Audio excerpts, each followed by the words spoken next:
So guys, okay na. So yung upuan compare sa CRF na ginagamit ko, ang sarap upuan, di ba, malapad. So sa long ride hindi sasakit yung puwet. Oo, tapos very nimble, okay yung gulong. 2118, di ba? Yung size ng gulong. Galing, galing. So, at alam ko to, value for money to. 140,000 pesos, di ba? Tama. So, Hero X-Pulse 200. Beta X Trainer. So, welcome to FJ Moto event here at Pasig Bridgetown. So, pwede kayong mag-test ride kagaya ng boot na to, Ducati Access Plus. We also have here the Triumph motorcycles, Aprilia. So yung mga mahihilig sa mga European bikes, tara na dito sa Pasig Bridgetown. The Royal Enfield, gabi, ang ganda nitong Himalayan 450. Kawasaki boot, you can test ride yung kanilang KLX 150, 300 Supermoto, KLR 650. Ito Eco Pro, ito yung dealer ng Suron electric bikes. At hindi pwede mawala, KTM at Husqvarna boot. Siyempre, welcome back KTM. Coming back, very strong. Abangan nyo yung magagandang lineup na ilalabas ng KTM. The 390 Adventure, yung Duke 390 lumabas na. Grabe, ang ganda nun. Meron na siyang cruise control, 399cc. Visit the booth of SEC Moto Supply. SEC, bigyan naman. At syempre, huwag nyo kalimutan magpa-picture kay Rusi ng Ozzy Racing Moto Lifestyle. Diba? Hanapin nyo si Sandro. Magpa-picture kayo to get a cup.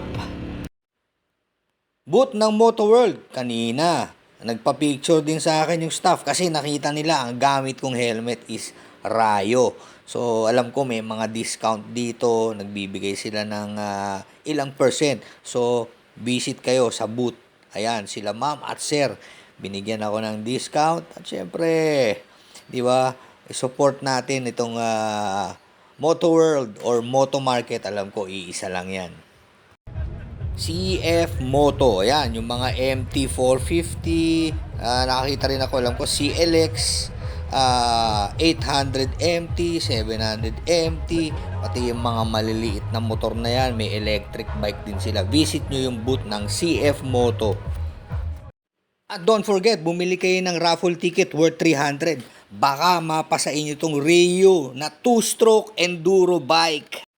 Ay nako, eto na siya. The TM Moto, made in Italy. Napakaganda nitong motor na to. Na-test drive natin to. Mamaya makikita nyo yun sa video. At take note, street legal po itong TM Moto. Visit nyo rin ang booth ng Hero Moto. This is the X-Pulse 200cc. Check this out. Napakaganda nito. Na-testing ko rin to. So, ano to? Meron siyang oil cooler.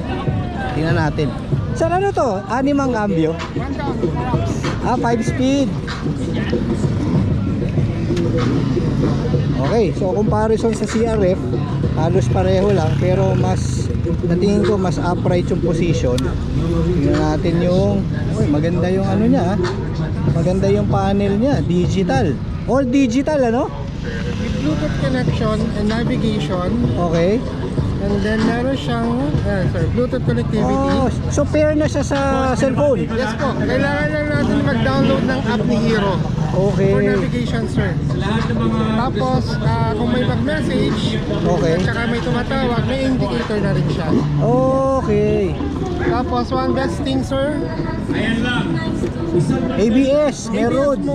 3 selection, road, off-road, rally. Galing.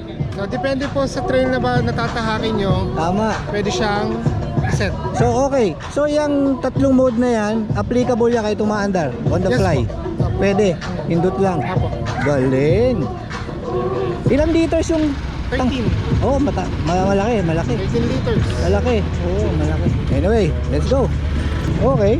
Yung seat niya medyo komportable kaysa sa CRF kasi kung titignan nyo yung seat nun, medyo mataba ang CRF kasi, and the KLX medyo manipis yung kanyang silya.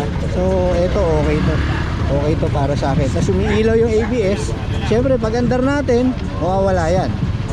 And then, meron siyang RPM. Yun. Ganda nito ah.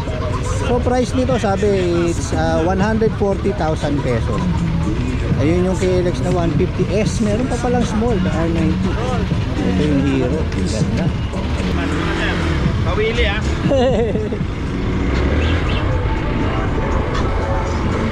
Ganda ah. Uy. Ganda na handling. Ayos to. Power is good. Ganda. Ganda.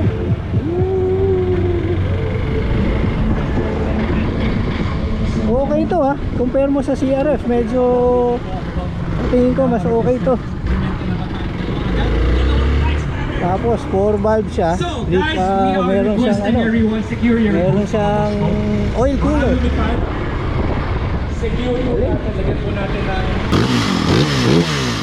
Lakas. So test ride natin yung TM 450. 450 to sir, diba? Ayan, TM 450. 4-stroke street legal. Alright, so pwede itong gamitin sa kalye, motard.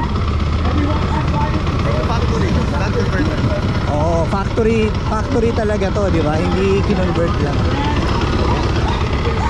Ganda. Uy, taas. abot. Yun. Makapit. For your height, mahaba torso mo ha. Okay ha. Ano lang, tumagilid lang ako ng konti. Pero tama naman, magaan yung bike. Magaan, oo.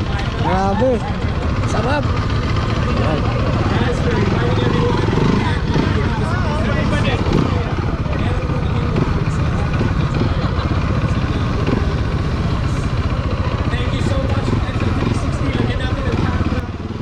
Alright, so congratulations muna FJ Moto, Kuya Don Joseph. Napakalupit mo talaga sa pag-o-organize ng ganitong mga event. At syempre, TM Moto, maraming pong salamat sa pagdadala nyo ng motor at sumasaya kami na mahilig sa mga enduro supermoto. At ayun na nga, tinesting na natin. Grabe, this is my first time na makatesting nitong TM Moto 450cc Supermoto. Napakasarap, powerful, magaang ang motor. Napaka-nimble. Siyempre, yung gulong nito, street tires, yung parang mga pang big bikes. At all the way to, second gear lang ako. Medyo nilalaro lang natin ang clutch kasi siyempre maliit ang course. Pero grabe, ang power nitong 450cc. Oo nga pala, this bike is made in Italy. Quick trivia, ano ibig sabihin ng TM? TM is Thomas and Mirko. Sarap. Ano, kamusta? Okay siya. Gaan no? Oo, grabe. Super gaan. Sulit. Siyempre pangarap natin to. Yes, please like TM Moto Philippines in Facebook and TM_Moto_PH sa Instagram. So nagpo-post kami ng mga reels doon and catch us sa mga events namin tsaka mga motocamp, mga rides with TM, Supermoto and Enduro. So follow niyo yan guys, like the page and message us if you want to try or get your own Supermoto or Enduro from TM Racing. So yun, maraming salamat sir. Thank you. Nag-enjoy po ba kayo? Sarap. Okay. Good. Alright guys, so the Sherco SC300 2-stroke enduro testingin muna natin. Thank you very much Sherco for the opportunity to test ride. Putang inaabot kaya natin to. abot ayan.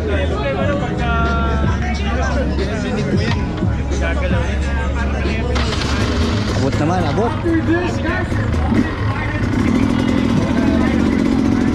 Yes! Sarap! Grabe! Isok!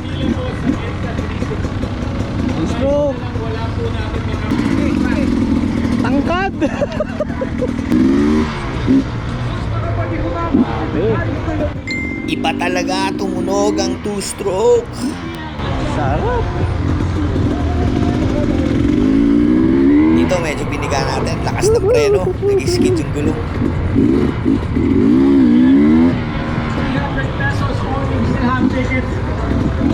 Sabi nung taga Sherco at Rio, mas mabait daw tong Sherco kumpara kay Rio. Saka meron pala siyang dalawang modes. Yung mabait at saka yung walwal mode.